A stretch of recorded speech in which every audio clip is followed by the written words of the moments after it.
Բարի երեկո բարեկամներ։ Ավիացիայի մարշալ Արմենակ Արտեմի Խամփերյանցը, նույն ինքը Սերգեյ Խուդյակովը ծնունդով արցախցի է, Հադրութի շրջանի Մեծ Թաղեր գյուղից։ Նրա երկրի մի կյանքի առեղծվածը մինչ օրս էլ բացահայտված չէ։ Անգամ հատուկ ռեժիմի Սուխանովյան դաժան բանտում, որտեղ 1945 թվականին բանտարկեցին ավիացիայի մարշալին, չկարողացան բացահայտել նրա եսը։ Չնայած տեղեկությունների համաձայն նա խոստովանել է իր հայր լինելու փաստն ու պատմել ծննդավայրի մասին։ Այսօր էլ արցախցիներն իրենց յուրօրինակ վերաբերմունքն ունեն Արմենակ Խամփերյանցի նկատմամբ։ Մեծ Թաղերում հպարտությամբ են խոսում իրենց հայրենակցի մասին, ով ավիացիոն գործում փառք ու պատիվ թողեց։ Արմենակ Խամփերյանցը ծնված 1902 հունվարի 7-ին Մեծ Թաղեր գյուղում, 14 տարեկանում հեռացել է գյուղից, Միջին Ասիայում, հետո Բաքվի նավթանքերում, քանի որ իր հայրը շուտ էր մահացել եւ ընտանիքի ֆինանսական բավարարման պատճառով ինքը տեղափոխվել էր եւ փորձել ինչ-որ կերպ օգնել ընտանիքին։ Ու աշխատել է Բաքվի նավթանքերում, հետո մաս կազմել այդ հեղափոխական շարժումներին, այնուհետև այստեղից էլ սկսվում է հենց նրա ազգանունը փոխելու պատմության հետ կապված վարկածները։ Երբ Բաքվի կոմունան ընկնում է, ինքը Կարմիր ջոկատայինների կազմում փորձում են տեղափոխվել,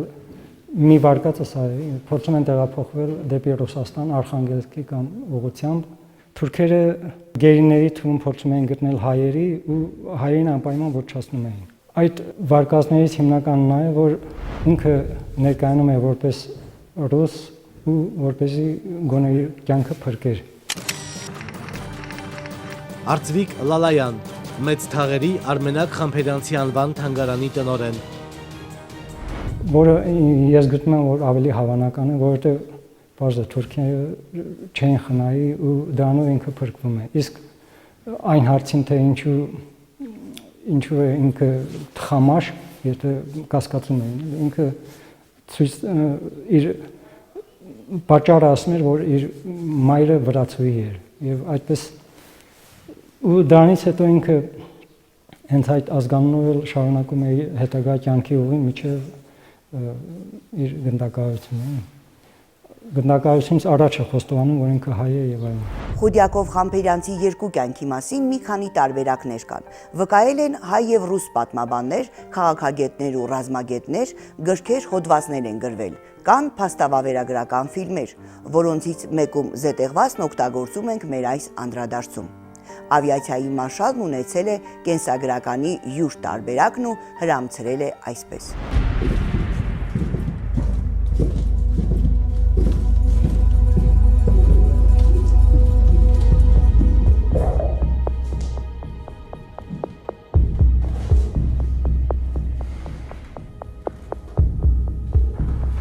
Можно предположить, до первого допроса маршал авиации Сергей Худяков успевает перебрать в голове все эпизоды собственной биографии. Обычный послужной список военачальника, сделавшего успешную карьеру в предвоенные и военные годы. Родом из города Вольска, из семьи железнодорожника. Мать грузинка, отец русский. Карьеру начинал в кавалерии, где-то под Царицыным. В 30-е по призыву партии подался в летную школу, стал авиатором. В фанатичном увлечении пилотированием замечен не был. Если верить документам того периода, немногочисленные налеты ограничиваются только курсантским периодом. Есть версия, что это происходит в 47-м, через 2 года после ареста маршала. На это указывает то, что именно тогда из Нагорного Карабаха в Москву доставляют родного дядю, на тот момент самого близкого из оставшихся на Кавказе родственников.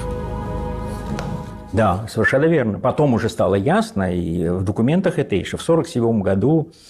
по-моему, да, доставляли туда, значит, родственников, родственники опознавали и так далее и тому подобное. Но до этого момента и родственники, на мой взгляд, ничего не знали. 14 лет, для моих 14 лет, я понятия не имел о том, что у нас есть армянские родственники вообще. И что мы вообще как-то связаны с Арменией.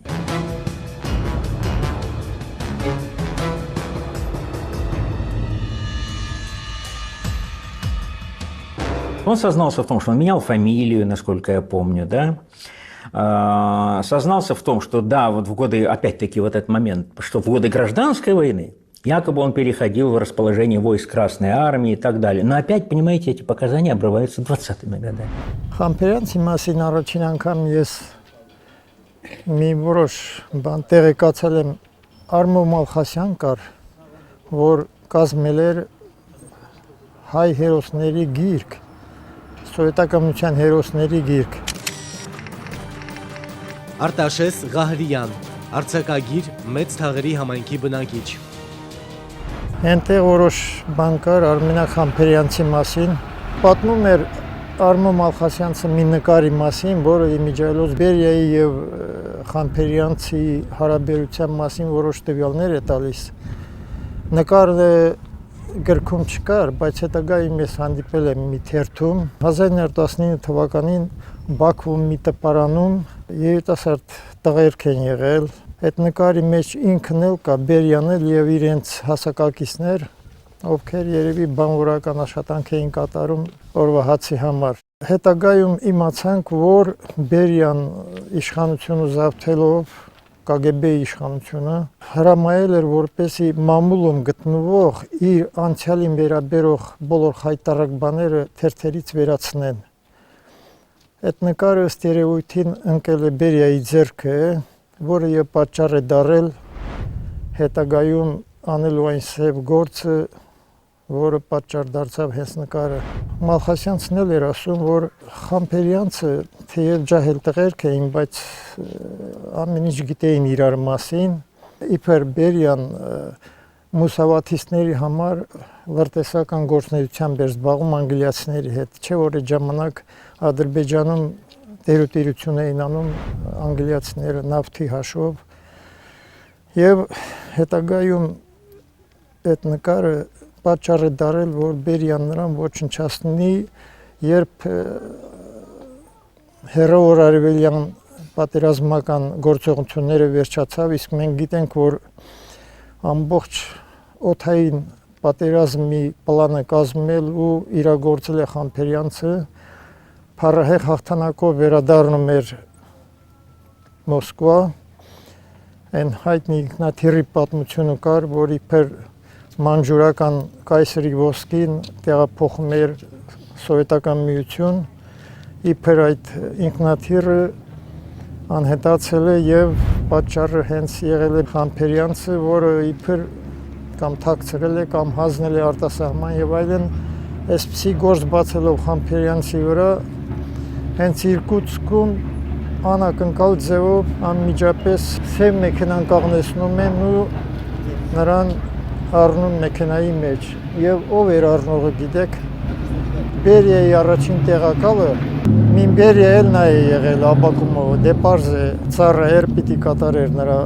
թելադրանքները Երկու ինքնաթիռով այդ Մանջուրիայի հարստությունը տեղափոխելուց մի ինքնաթիռը տեղ չասավ իբր ուղարկել էին արտասահման բայց 2 տարի հետո որսորդները տայգայում գտնում են այդ ինքնաթիռը եւ այդ վարկածը դուրս է գալիս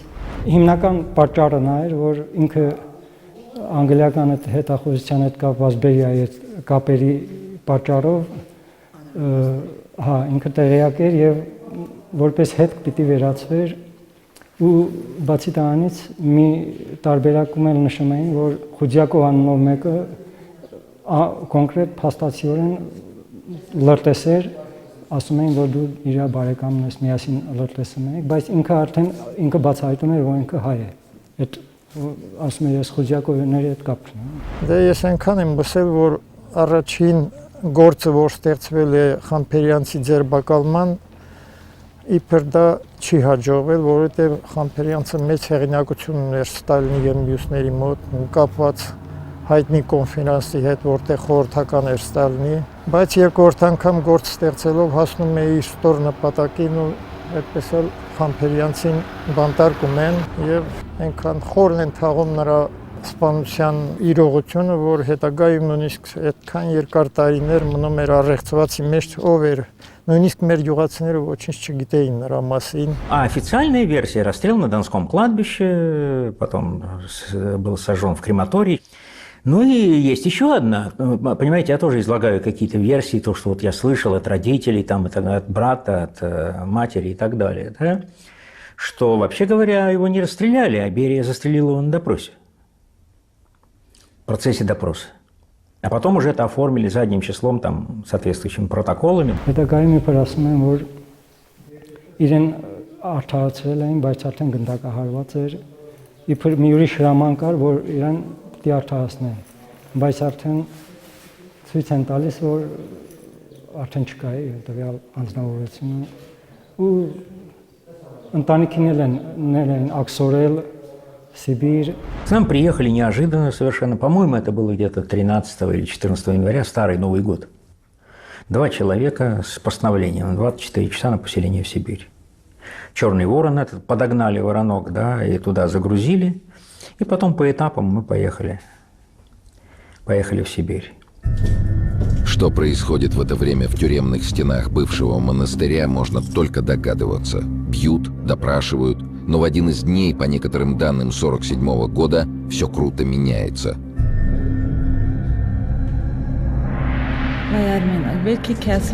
Ой, Армина, может, останешься? Может, останешься? Следователи неожиданно узнают, что они выбивают показания не из маршала Худякова, уроженца Саратовской губернии, сына русского и грузинки, а из Арменака Ханферянца, чистокровного армянина, родившегося в селе Мецтаглар и бесследно исчезнувшего в 18-м в городе Баку. Ժամանակակից պատմաբանների ներկայացրած տարբերակի համաձայն Խուդյակով ազգանունի համար Արմենակ Խամփերյանցը պարտական է իր կարմիր գվարդիական հրամանատարին Սերգեյ Խուդյակովին, ով ծովի ալիքներից փրկում է խեղդվող հայ պատանուն, իսկ մարտերից մեկում զոհվում հենց Խամփերյանցի ձեռքերին։ Մինչ մահանալը հրամանատարն իր զինվորին հրամայում է կրել իր համազգեստն ու մարտն առաջ տանել։ Հաղթանակած ջոկատի նոր հրամանատար են նշանակում Արմենակ Խամփերյանցին, ով այդ պահին ներկայանում է որպես Սերգեյ Խուդյակով։ Մեկ այլ վերլուծաբանի կարծիքով եղելության հիմքում քրեածին տարրեր կան։ Արմենակ Խամփերյանցը կեղծել է իր անձնական տվյալները, որպեսզի խուսափի պատասխանատվությունից, քանզի դեռևս Բաքվի 1918 թվականի իրադարձություններին ակտիվ մասնակցություն է ունեցել։ Ստույգ տեղեկություն չկա Խուդյակով Խամփերյանցի մահվան մասին։ Շուրջ 5 տարի նա տառապել է Սուխանովյան դաժան բանտում եւ որոշ տեղեկությունների համաձայն գնդակահարվել է 1950 թվականին։ Մարշալի ընտանիքին աքսորում են Սիբիր։ Ստալինի մահից հետո արդարացնում են Խամփերյանցին։ Ընտանիքը կրկին վերադառնում է Մոսկվա, սկսում են կապ հաստատել հոր արցախցի ազգականների հետ։ Անգամ գալիս են գյուղ։ Մեծ թաղերում շատերն են հիշում, որ Խամփերյանցի կինը գյուղի ակումբին ջահեր նվիրեց։ Ջահերն այդ այսօր էլ կախված են շինության առաստաղից։ Թալարեցի տարեցները, ովքեր ապրել են այն ժամանակաշրջանի, երբ Վարվարա Պետրովնան ժամանել էր ամուսնու ծննդավայր, կհիշեն անշուշտ, որ հենց ինքն է բերել ու նվիրել գյուղական ակումբին։ Վլադիկ Դանելյան, մեծ թաղերի համայնքի ղեկավար։ Ճիշտ ասած, գյուղական ակումբը, որտեղ մենք կանգնած ենք ժամանակին Արմենակ Արտեմի Խամփերյանցի ծննդյան պահին, ասենք 20-րդ դարի սկզբներն եղել է երկդասյա ծխական դպրոց եւ միաժամանակ օրիորդաց դպրոց։ Երևի դա էլ կապ ունի, որ հենց ստեղ է որոշվել, որ ջահերը բերվի։ 1950-ական թվականներին, երբ Ստալին շինան ձերբակալել էր Արմենակ Արտեմի Խամփերյանցին, ճանաչելու նպատակով համագյուղացիներից մարդիկ են հրավիրվել Մոսկվա։ Արմենակ Արտեմի Խամփերյանցը հենց այդպես էր ասել, որ իրենց տունը դպրոցից մի փոքր հերո է։ Հենց այդ վկայությունը ժխտել են ներկաները, չնայած ներկաներից մեկը նույնիսկ իր հարազատ եղբայրն է եղել։ Ճիշտ ասած, վախենալով երևի Ստալին շինայից, վախենալով Ստալինյան բռնապետությունից, որ կարող վաղը չեմ ուսերն իրանց ազգի դավաճան հանեն, վախեցել են եւ այս պատճառով հրաժարվել են նույնիսկ եղբորը ճանաչելուց, իրենց համագյուղացուն ճանաչելուց։ Խոսքը վերաբերվում էր այս տանը, որտեղ ծնվել է Խուդյակովը։ Եվ ինչպես նկատում եք, հենց այս տունն է, որ դպրոցից մի քիչ հեռու է գտնվում, իրոք մի 20-25 մետր։ Եվ խոսքը այս տան մասին էր, որտեղ ներկայումս բնակվում է նրա հարազատներից Տիկին։ Я настоящий Хамփերյան, фамилии не меняла, нисколько. Լուսիկ Խամփերյանց, Արմենակ Խամփերյանցի ազգականը։ Խամփերյանցին հորը հարցնում ես։ Ասես տոնус միրնա настоящий. Ավակարտոնուչին տոննա, լապահմում, մակրուպահմում, տղան կյամալյալ, պենա ունթունումը կլալավ, կնեգի կյամալյալ ունթունումը կլալավ, ասել սենա մինդի պլախովմը պենչ կրալ է, հանց կլալի խոխը միասինտի, չէ ծղում իրաս տոնդա, տորնու թակալ ասում Սիրգեյ, տորնու պետ դետլուսի պրշա, դե մենգենա սաղ ենա Մոսկվա, իշկա Սիրգեյ, ավակարտոնուչին հերնակ, Հանեի ғարաղենը, էտել մարոնա, էտել խոդյակովոնա, էտել կուչուր տղանա, ավակարտոնուչին, էսել իրան ղորֆերնա, ավակարտոն ես տնատարıца։ Կինը տղայի հետ եկավ էստեղ, հանդիպեց ժողովրդի հետ, որոշ բաներ պատմեց, իսկ Խամփերյանցի մասին հիմա բավականին բաներ կան, հատկապես ես հանդիպել եմ Ժուկովի գրքում, Ժուկովը շատ բարձր է գնահատում նրա օդային տաղանդի մասին, ամբողջ սովետական միության օդային պատերազմների պլանը գլխավոր խնդիրները ինքն է լուծել ու ամենտեղ էլ հաջողության է հասել։ Ուղղակի ճակատագիրը այդ մարդու նկատմամբ շատ դաժան է վերաբերվել։ Ավիացիայի մասնագետների պակասի պատճառով Ժուկովսկու անվանը ավիացիայի ակադեմիան է ընդունում ու գերազանց ձևով ավարտելուց հետո անցնում այդ ոլորտին։ Ու մասնակցելով հայրենական պատերազմին սկսում է նրա կարիերայի, այսպես ասած, վերելքը, լինելով լավ մասնագետ, լավ իր գործին հմուտ, նույնիսկ անձնապես գիշերային, ցերեկային բազում թռիչքներ ունի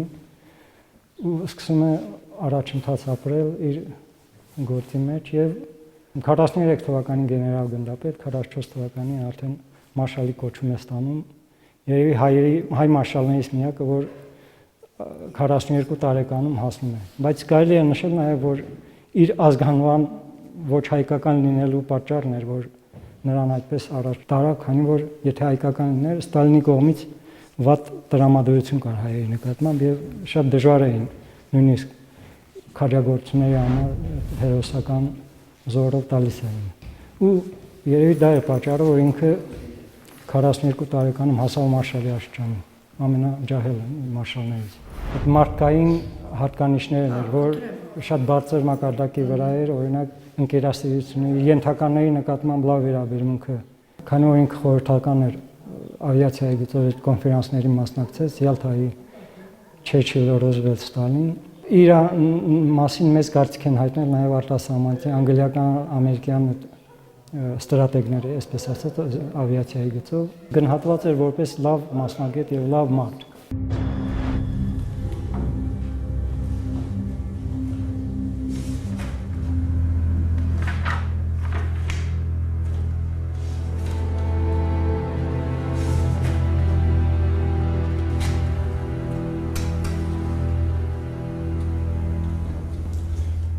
Уже в 90-е немногочисленные исследователи биографии маршала авиации Сергея Худякова выскажут предположение, что тучи над военачальником вероятнее всего начали сгущаться еще в Ялте весной 45-го. Вот он среди членов официальной советской делегации в статусе советника Сталина.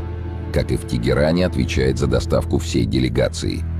Много лет спустя появится версия о том, что якобы маршал был не только отмечен вниманием американского президента Рузвельта, но и даже удостоился особого подарка. Впрочем, никаких документальных свидетельств этому нет. И тем не менее, именно после Ялты карьера маршала теряет привычное равновесие.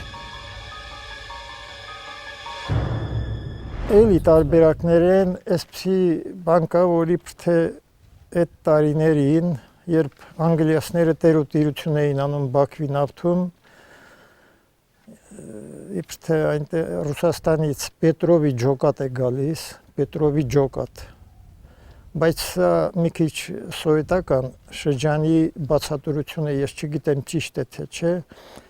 Պետրովի ջոկատը որ գալիս է, իբր Խամփերյանցը այդ պատերազմին մասնակցում է, ասինքն Լենինի ուղարկած ջոկատներ տա, գալիս էին անգլիացիների դեմ, իբր Խամփերյանցը այդտեղ կռվել է ու այդտեղ մի ընկեր է ունեցել Խուդյակով, Սերգեյ Խուդյակով անունով, այնքան իրար հետ մտերիմ են եղել, որ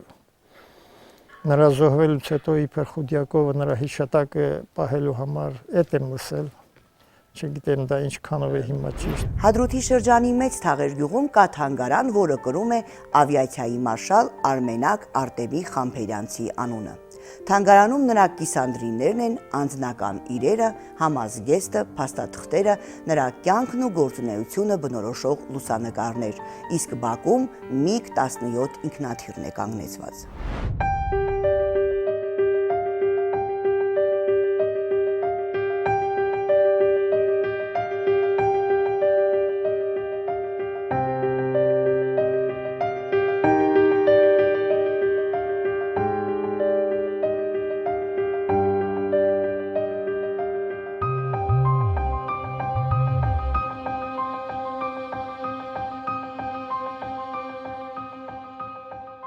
Շենքը կառուցվել է 75 թվականին, այնուհետև բրոնզե ձևավորման աշխատանքներից հետո 80 թվականին բացվել է, իսկ MiG-17 ինքնաթիռը որպես խորհրդանշական բերվել է Գրոզնոց, ըստ տեղեկությունների որպես կործանիչ մասնակցել է Վիետնամի կռիվներին։ Այդ ամեն ինչը կազմակերպում էր սոխոզի կողմից, հատուկ կոնտեյներով փակված վիճակում, թևերը հետո միացվել է ու դրվել այդ 3 շների վրա։ Թանգարանի առաջի տնօրենը Եղեշե Ճավակյան։ Իր օրոք էր։ Երբ իրենց գյուղից մի նշանավոր մարդ է լինում, հպարտանում են դրանով։ Ուզում է ծառայած լինի իր ժողովրդին, թե չէ։ Մեր դժբախտություններից մեկն էլ դա է, որ մենք ուրիշներին ծառայած մեր հայերին բարձրացնում ենք, փառաբանում ենք, անձամբ ես դրան այնքան չեմ համակրում, ոչ թե Խուդյակովին, Խամփերյանցին, այլ ընդհանրապես այդ մտածողությունը։ Բայց մերն է պիտի հպարտանանք, որովհետև ամբողջ հայ ժողովրդի հետ պատերազմյան շրջանի պատմության մեջ, որ ասում ենք 4 մարշալ, դա մեծ բան է։ Խուդյակովը մնալու է մեր պատմության մեջ, ինչքան որ էլի մենք պիտի նրա հիշատակը պահենք։ Ի վերջո, ով է եղել իրականում Խուդյակով Խամփերյանցը եւ արդյոք նրա կենսագրականի որևէ տարբերակ ճիշտ է։ Այսպես էլ մնաց անբացատրելի։ Իրողությունն իր հետ անվերադարձ տարավ ավիացիայի մարշալ։